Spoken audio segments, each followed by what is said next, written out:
Fala pessoal, tudo bem com vocês? Bora falar do Timão porque a fase não é boa, os bastidores políticos do clube estão fervendo, teve reunião da Gaviões da Fiel com o presidente Augusto Melo, tem Felipão especulado, eu vou te contar essa história, e o Antônio Oliveira, de certa forma, pressionado, mas o que mais me espanta é que essa pressão ela vem de dentro, não apenas de fora. E o jogo do final de semana pode ser decisivo sim. Chega mais, eu sou o Chico Garcia, inscreva-se no canal e vamos juntos.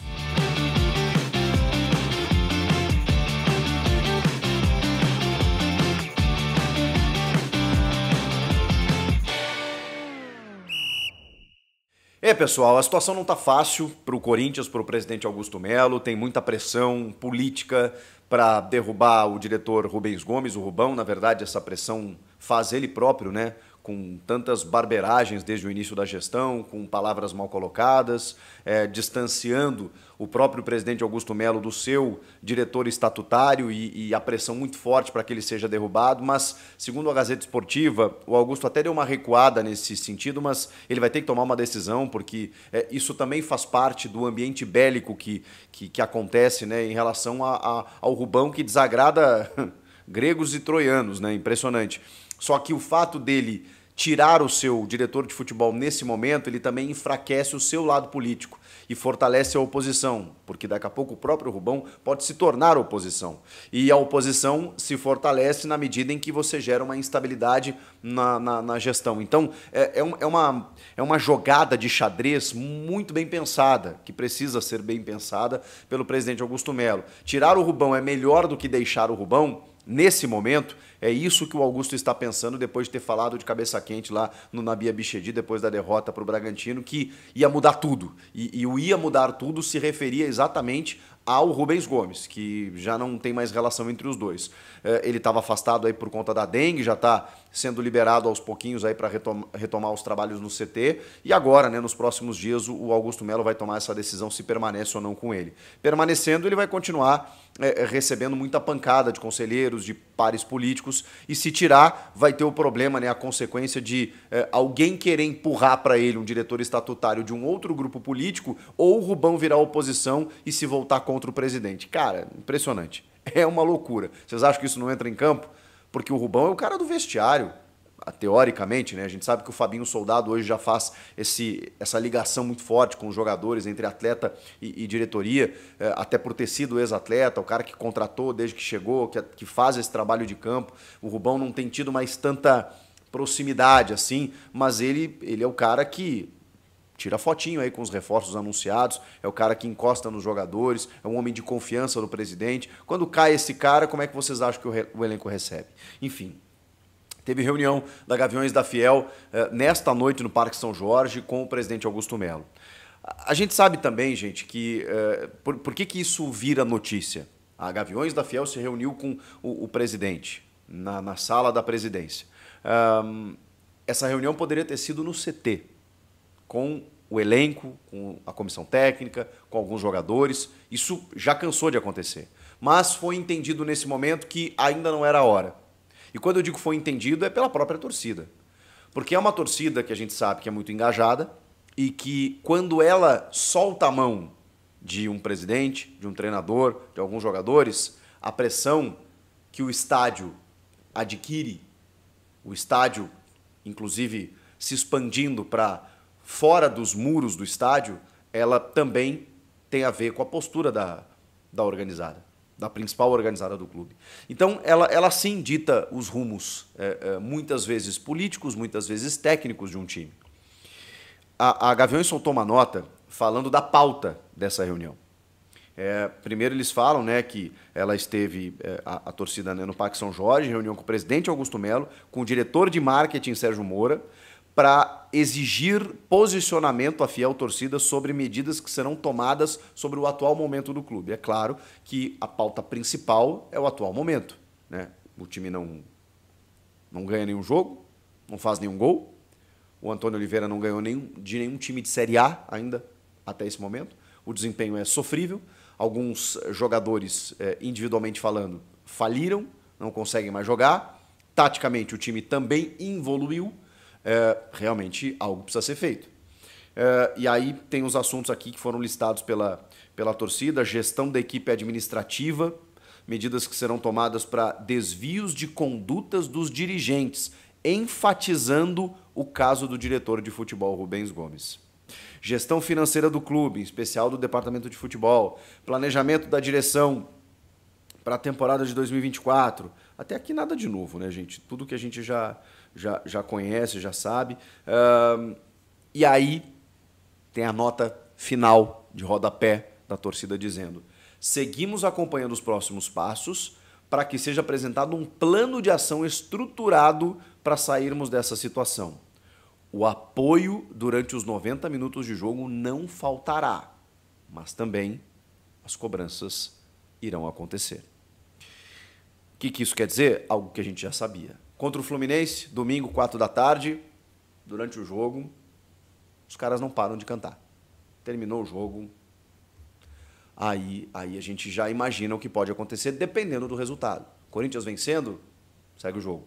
Não vencendo, vocês imaginem, protesto, cobrança, e aí muitos cânticos, né, direcionados. A gente vai entender se vai ser para o técnico, para alguns jogadores, para a diretoria. Enfim, isso me leva ao outro tema, que é uma pressão, sim, que existe em relação ao trabalho do técnico Antônio Oliveira. Eu custei acreditar que essa pressão pudesse acontecer já nesse momento, mas também eu não posso ir contra os fatos, e acabei de citá-los aqui. Ele não ganhou ainda de nenhum time de Série A.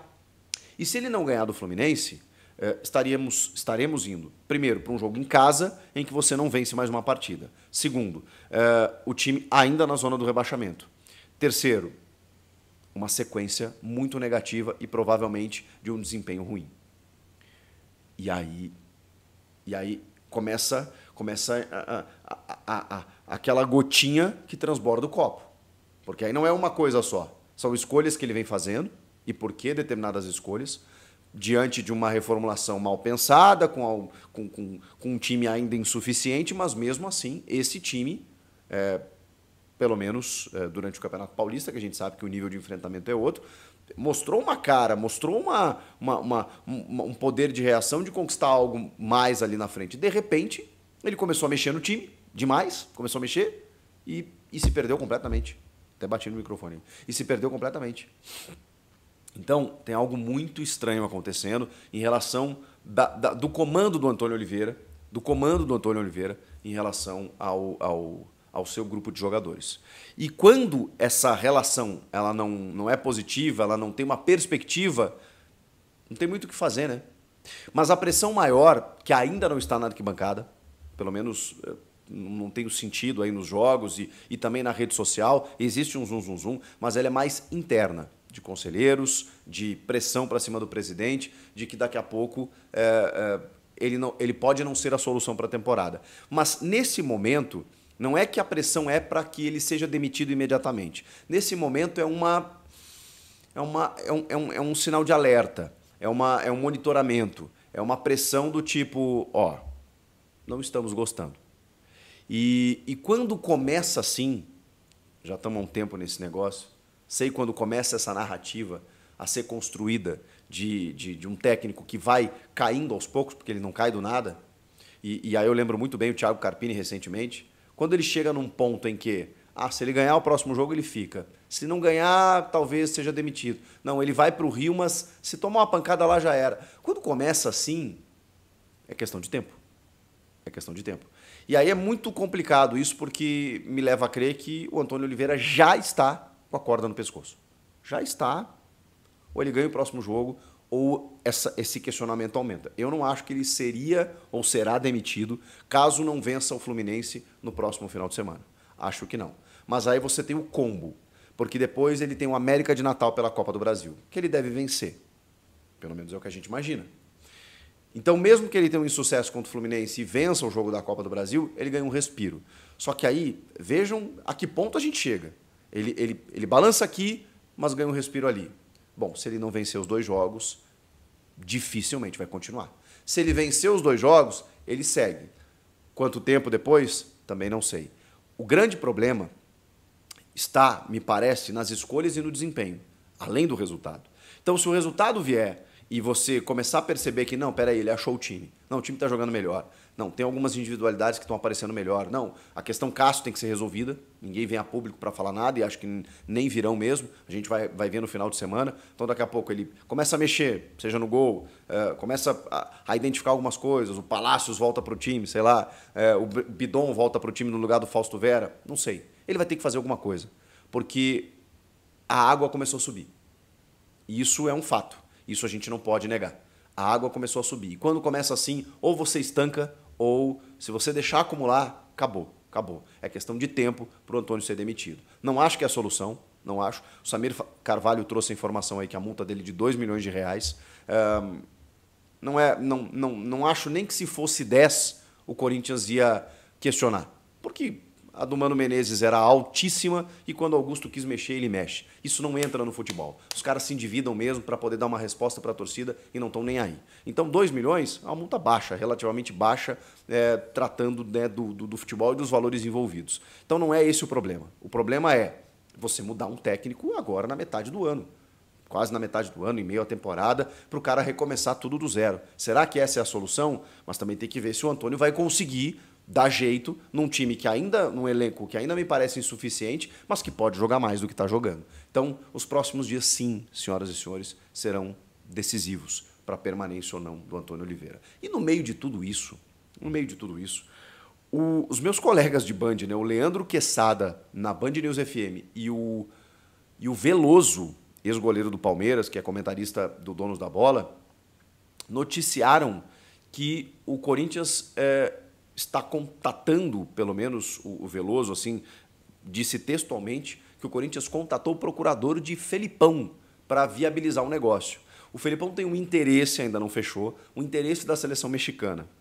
O Felipão não vai parar de trabalhar, tá? Essa é a primeira informação que eu tenho para vocês. Eu não consegui confirmar, não consegui, de verdade, se houve a procura. A informação é do Veloso, que houve a procura ao procurador. E muitas vezes é uma procura por uma sondagem. Ó, Felipão trabalharia no Corinthians? Ó, o que a gente tem é isso. Se o Antônio cair, a gente gostaria de contar com ele e tal. E eu não vou duvidar da informação. A informação é do Veloso. O que eu tenho, que o Felipão treinaria o Corinthians, sem problema nenhum, e que não pensa em se aposentar. Se vier uma proposta interessante, seja da Seleção do México, de um clube no Brasil, ele vai trabalhar. Ele quer trabalhar. E como técnico, tá? Se aventurou como coordenador técnico lá no Atlético Paranaense, mas o lance dele é campo. Mesmo aos 75 anos, ele não quer parar. Ele não quer parar. E é um dos maiores técnicos da história do nosso futebol. Se ele ainda tem, digamos assim, condições, bom, ele disputou o título brasileiro com o Atlético Mineiro no segundo turno do ano passado. Esse ano não foi tão bem, e aí trocaram e o Milito tá dando jeito no Galo, aí tá tudo certo. Mas o Felipão, me parece que recentemente ainda tem bons trabalhos. Chegou na final da Libertadores com o Atlético Paranaense, como técnico aí depois ele virou coordenador. Isso ali em 22, tá? Já estamos em 24. Mas o fato é, se chegar a proposta, ele vai tranquilamente. Não consegui confirmar se existe, mas pode ter acontecido muito aquele contato do tipo, e aí? Se cair aqui, você topa aí? Porque os clubes eles têm que pensar antes, gente. Não engulam essa história do tipo, agora que demitimos, começaremos a procurar um novo treinador. Não, os caras já têm tudo engatilhado. Então, vocês gostariam de Felipão no Corinthians? Ainda assim, acho muito difícil que aconteça. Muito difícil, mas assim, né? Diante da dificuldade de mercado, pode ser que o Corinthians e os dirigentes se voltem para um nome de uma extrema representatividade e que geraria muita repercussão, especialmente no rival Palmeiras. O que vocês acham? Comentem aqui, inscreva-se no canal e eu volto na próxima. Tchau!